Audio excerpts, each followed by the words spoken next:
Some people from the government encouraged us to fight against Al-Qaeda. But it seems now that Al-Qaeda is finished. They don't want us anymore. So how can you say I am not betrayed? Abu Ma'ruf, Awakening Forces Commander. Welcome back to Inside Iraq. We are discussing the Awakening Councils with Mithal al-Alusi and Nir Rosen. Mithal al-Alusi, have the Americans created another militia? They financed it and now it's called the Awakening Councils? No. Look, the Americans, they didn't create such kind of militia, and the Awakening movement or council or whatever the name is, they are the Iraqi answer of Al-Qaeda. This is the first point. The second point, my very new information from the Prime Minister and his office, and also from leaders in the Awakening Council, that the Iraqi government, they did agree to accept 57,000, I repeat, 57,000 men from Al-Sahwa in the system. And also they talk about the rest, which about other 40,000. So we are talking about the huge numbers. These are still promises, Mithal al-Alusi. These promises were given they're lying. Long they time made these ago. promises many times before. No. Of course, there is many talk in Iraq as well in any system outside Iraq. There is a clearly willing by the Prime Minister office to go through this process. But my God, if there is some guy, he cannot go, he cannot have a positive result through the healthy check, he cannot be acceptable. So the willing is really there.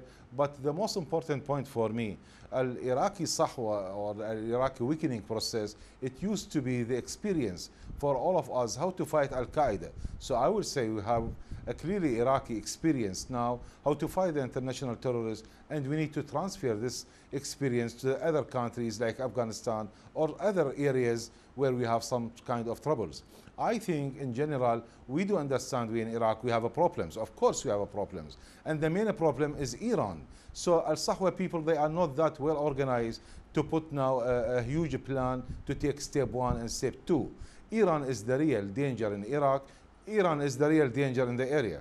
Nir Rosen, the chief spy in Iraq, Mohammed Abdullah Shahwani, the head of intelligence, he's on record several times in interviews that Iranian agents are behind the targeted killing of many leaders of Al-Sahwa. Explain to our viewers, why would Iran kill leaders of Al-Sahwa councils?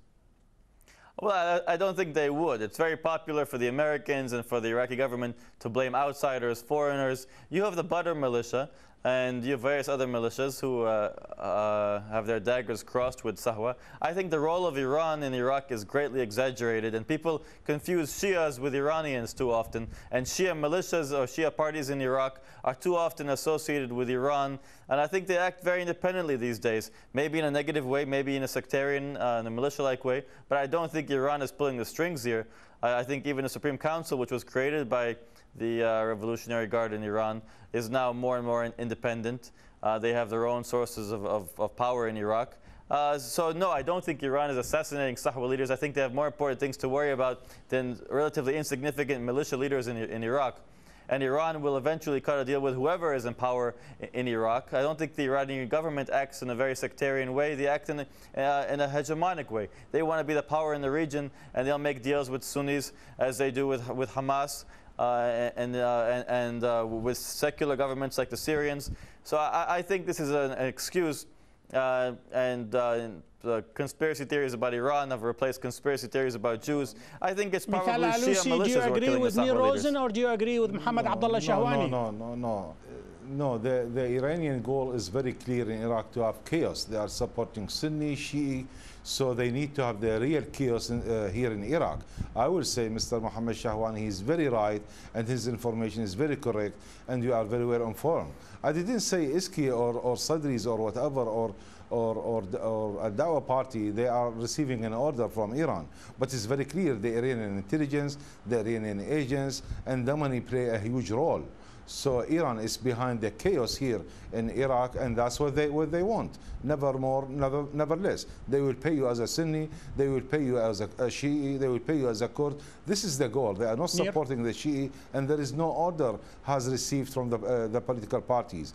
The Iranian intelligence groups, they are so active, and I'm so sorry, till now, we didn't receive any Iraqi answer or we cannot see any really Iraqi answer from the Iraqi intelligence to face such kind of intelligence activities in Iraq. And I do believe the answer used to be not just an Iraqi. This is not an Iraqi problem. We have the same problem in South Lebanon. We have it in Gaza. We have it in Syria. We have it in Bahrain. We have to face such kind of threat. I don't think that in South Lebanon the resistance to the Israeli occupation of Palestine or of Lebanon is a problem, nor in Gaza. Iran is one of the few countries in the region who still supports the Palestinians, who supports the resistance to Israel.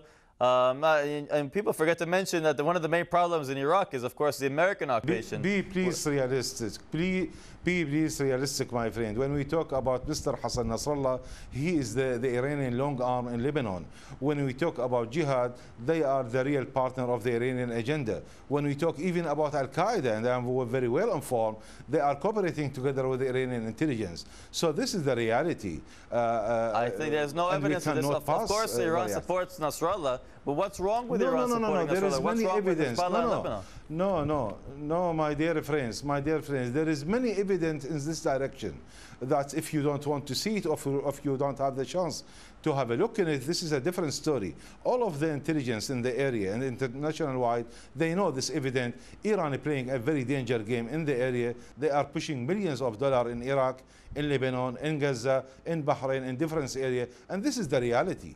But what's negative about Iranian support for the Palestinians? Nobody else is supporting the Palestinians. The Saudis, the other Sunni Arab states have abandoned them. One of the last country that still supports resistance in many countries is Iran. It is not That's not a negative thing, it's a positive thing. Let me bring the discussion into something else, Nirozen. We just heard in the out of the break, the Iraqi Prime Minister Nouri al-Maliki, he says, we have solid intelligence that the Ba'athis and Al-Qaeda, they have asked some of their supporters and members to infiltrate Al-Sahwa. Is this some sort of a bête noire he's trying to scare people, or is this really based on hard intelligence? Nirozen? Well, I definitely met people who used to belong to Al-Qaeda in Iraq, who were members of Sahwa.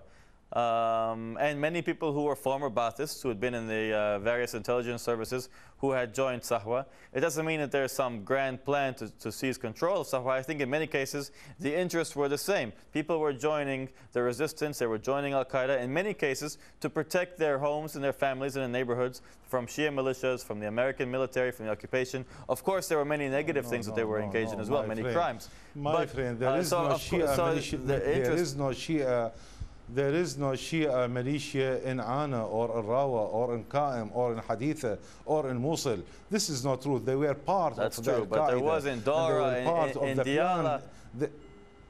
Well, Dora is just a small area when we talk about Anbar and Mosul and even about Diyala. So the start was not because of the Shia. Maybe in Baghdad, this is a different story. My final question to you, Mithal al-Alusi, that will be just, is it possible for the awakening councils to become a political party right now? Are they challenging the Islamic Party of Tariq al-Hashimi? Is there some sort of fear among conservative Iraqi Sunni leaders that the awakening councils might mushroom into a political force? We are very sure. This is why some of the Islamic parties members and some of the Al-Tawafaq members, they are so nervous. Al-Sahwa, they have control now the street, and they have won the sympathy of the area in Anbar, very clear, also in other different places. Of course, the parties who they have the huge benefit in Baghdad, they are so nervous of Thank this you movement. very much, Mithal al-Alusi. I wish that Al-Sahwa, they... On this we can agree. Nirozen, close the program for me by telling me what does the future hold for the awakening councils?